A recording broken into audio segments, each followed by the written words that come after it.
Hello students, कैसे हैं आप सभी। आशा करती हूँ कि आप सभी अच्छे होंगे। इसी आशा के साथ स्वागत है आपका अपने यूट्यूब चैनल विनायक जी क्लासेस में।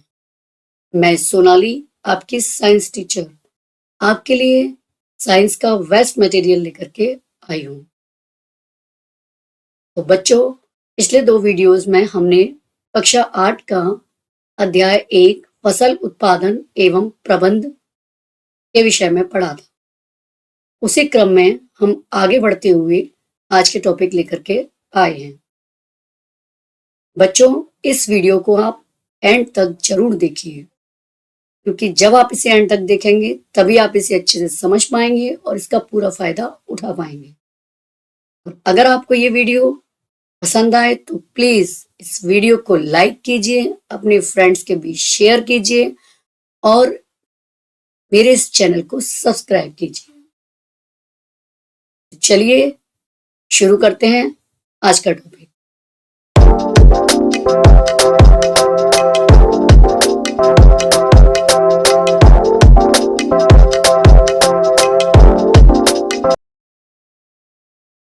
तो बच्चों, पिछले वीडियोस में हमने सिंचाई पद्धतियां पढ़ी थी, जिसमें हम सिंचाई तक हमने पढ़ा था।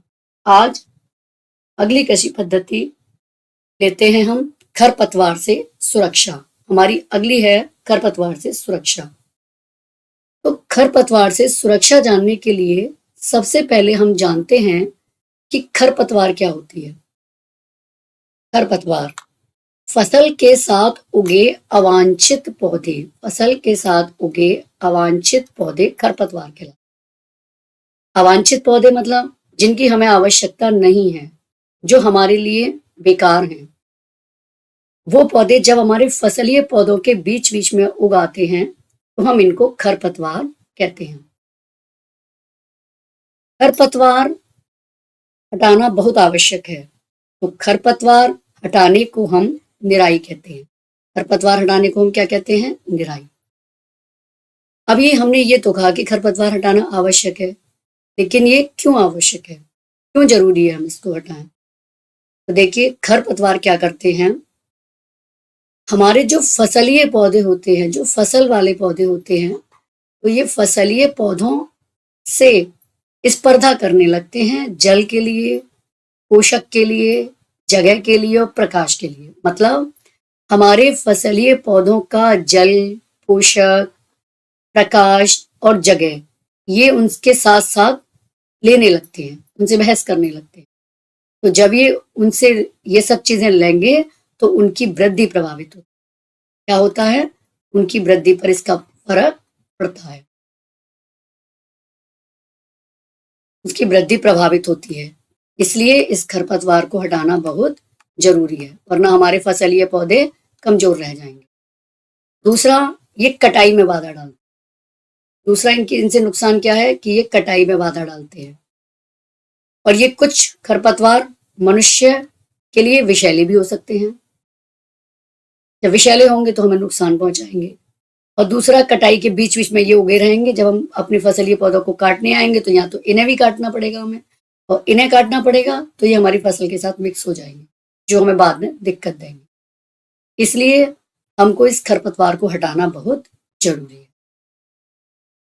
तो अब पढ़ते हैं खरपतवार पर नियंत्रण। हमने ये जान लिया खरपतवार क्या है, इसको क्यों हटाना जरूरी है। अब इसको कैसे हटाएं ये जानेंगे। तो निम्न विधियों के द्वारा हम इस पर नियंत्रण करते हैं। सबसे पहली विधि है जुताई द्वारा। सबसे पहली है जुताई द्वारा।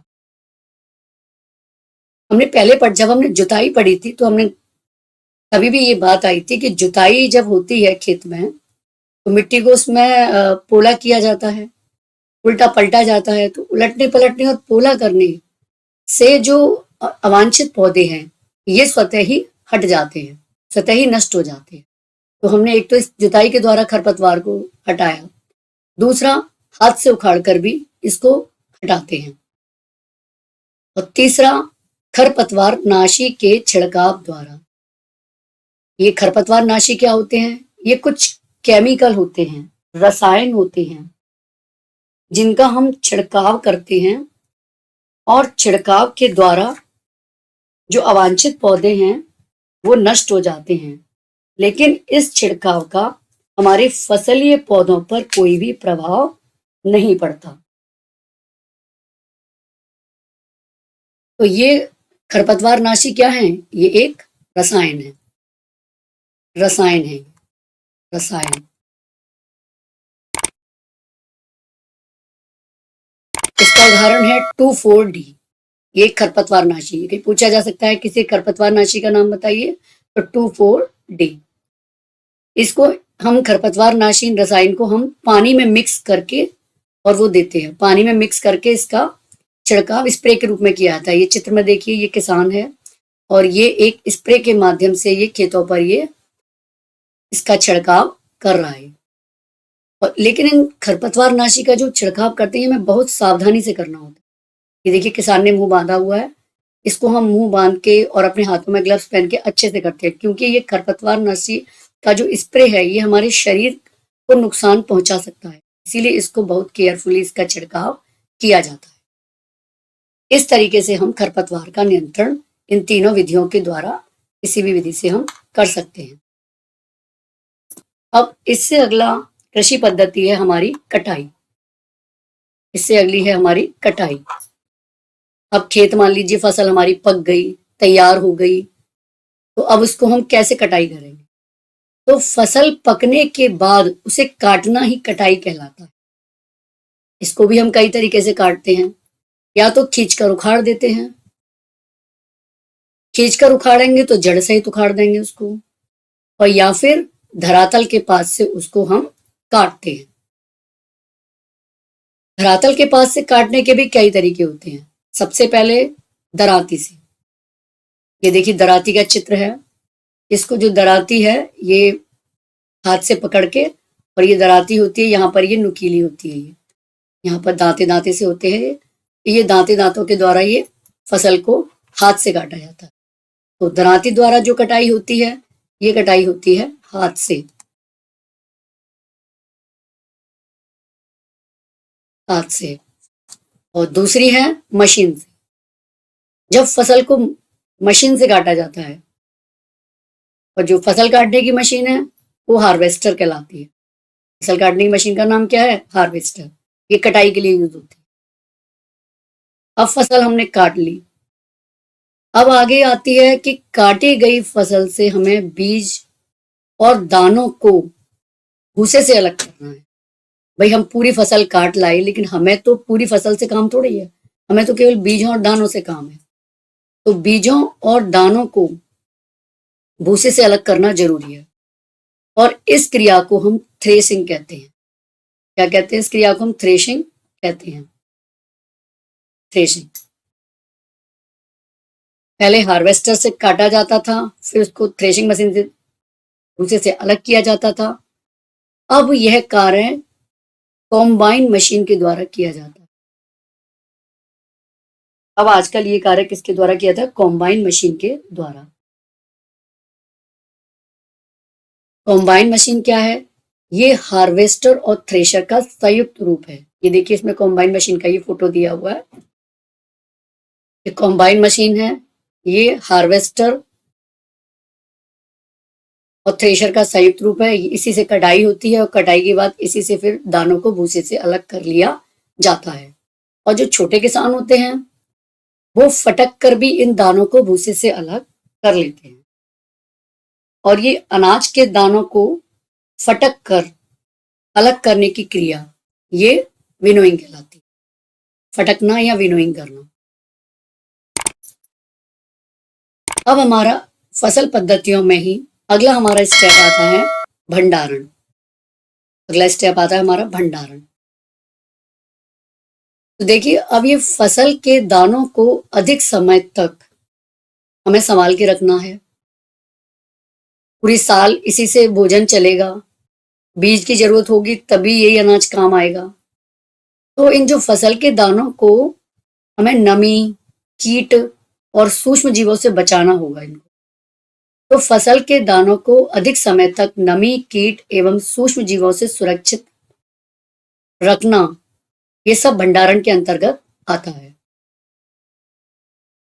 लेकिन भंडारण से पहले हमें दानों को धूप में सुखाना बहुत जरूरी है, क्योंकि ये जो हम फसल काटते हैं इसमें नमी होती है, और अगर हम उसको सुखाएंगे नहीं, उसको हम नमी ऐसे ही उसको बिना सुखाए उसको हम उसको भंडार में सुरक्षित रख देंगे, तो उसमें कीट, जीवाणु, कवक सब ये चीज पनप जाएंगी और वो खराब हो जाएगी। इसीलिए उसको हमें भंडार में करने से पहले उसको धूप में सुखाना बहुत जरूरी है। धूप में सुखाने से नमी में कमी आ जाएगी, और नमी उसकी खत्म हो जाएगी तो उसमें कीट, जीवाणु, कवक इन सब से हमारी फसल की, हमारे इसकी दानों की सुरक्षा हो जाएगी। अब भंडारण के क्या क्या तरीके हैं, आइए देखते हैं। किसान भंडारण कैसे करता है, किस में करता है? सबसे पहले तो देखिए, ये जूट के बोरों में इसको भंडारण किया जाता है। जूट के बोरों में इसको, दानों को हम सूखे हुए को भर लेते हैं और फिर उन बोरों को हम संभाल के रख देते हैं। और या फिर बड़े पात्रों में भी होता है, बड़े बड़े पात्र होते हैं, उसमें भी भंडारण किया जा सकता है। लेकिन जो बड़े पैमाने पर जो भंडारण होता है, जो एक लार्ज स्केल पर होता है, वो साइलो में किया जाता है। साइलो और भंडार गृहों में। साइलो क्या है, ये देखिए, ये साइलो का चित्र दिया हुआ है। इनमें हम अपनी फसल के दानों को, सूखे हुए जो दाने हैं उसमें इनको भंडार करके हम अच्छे से रख सकते हैं, या फिर भंडार गृहों में भी कर सकते हैं इसको। तो हमने देखा कि किस तरीके से भंडारण किस में किया जाता है। अब कैसे किया जाता है ये देखते हैं। तो देखिए, घरों में जब हम भंडारण करते हैं तो घरों में तो हम सूखी हुई नीम की पत्तियां अनाज में डाल देते हैं। जो हमारे दाने होते हैं, अनाज होते हैं, बीज होते हैं, उसमें हम सूखी हुई नीम की पत्तियां डाल देते हैं, जिससे वो खराब नहीं होती। और भंडार गृहों में क्या होता है, भंडार गृहों में सूक्ष्म जीवों से सुरक्षित रखने के लिए रासायनिक उपचार दिया जाता है। वहां पर कुछ रसायनों का प्रयोग किया जाता है इसको सुरक्षित रखने के लिए, सूक्ष्म जीवों से बचाने के लिए। इस तरीके से हम किसान अपनी फसल को सूक्ष्म जीवों, नमी और कीटों से सुरक्षित रखते हुए पूरे साल भर के लिए इसको भंडार में संभाल के रखते हैं, और यही भोजन के रूप में पूरा चलता है। और जब बीज की जरूरत होती है तो यही बीज के रूप में फिर उपयोग में लाया जाता है। तो बच्चों, हमने इस चैप्टर में देखा कि हम जो भोजन कर रहे हैं वो कितनी स्टेप से गुजरने के बाद हम तक पहुंचा है। कितनी कृषि पद्धतियों हमने देखी कि किसान किस किस तरीके से, किन चरणों से गुजरते हुए ये भोजन तब हमको जाकर के ये मिलता है। इस तरीके से हमने पौधों से ये भोजन विभिन्न स्टेप से गुजरते हुए प्राप्त किया। अब हम अगला टॉपिक पे आते हैं, जंतुओं से भोजन। जंतुओं से भोजन।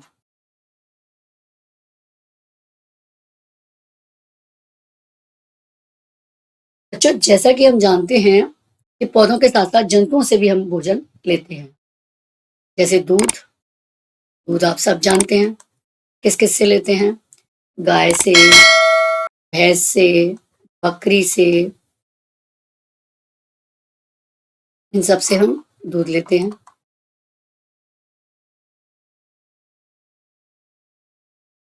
और जो कुछ समुद्री तटीय क्षेत्रों में रहने वाले लोग हैं वो मछली को मुख्य आहार के रूप में भी लेते हैं। काफी लोग लेते हैं समुद्री क्षेत्र में तो खास तौर से, और अपने आसपास भी बहुत से लोग मछली को भी भोजन के रूप में लेते हैं।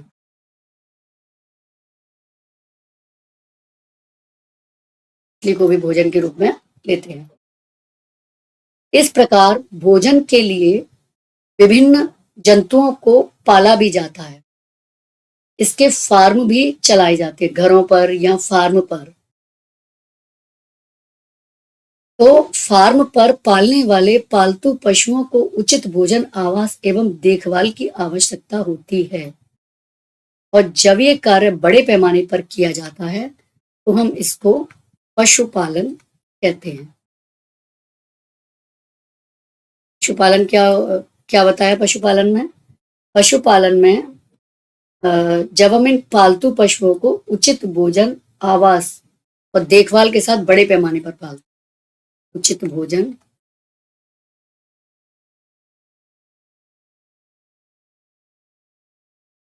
आवास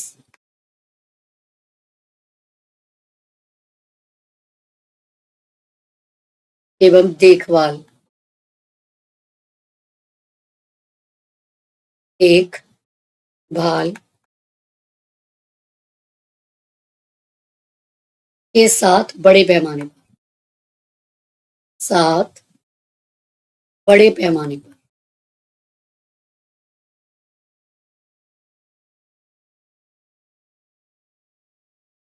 और जब इनको पाला जाता है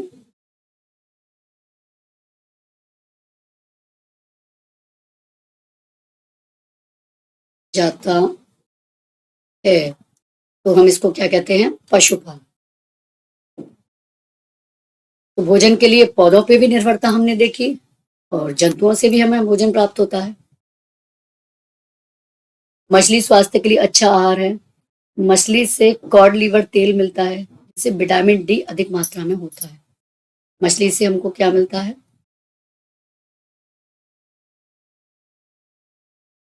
कॉड लिवर तेल, कॉड लीवर तेल या ऑयल। और इसमें क्या चीज प्रचुरता में होती है? Vitamin D. विटामिन डी का ये अच्छा स्रोत है, विटामिन डी।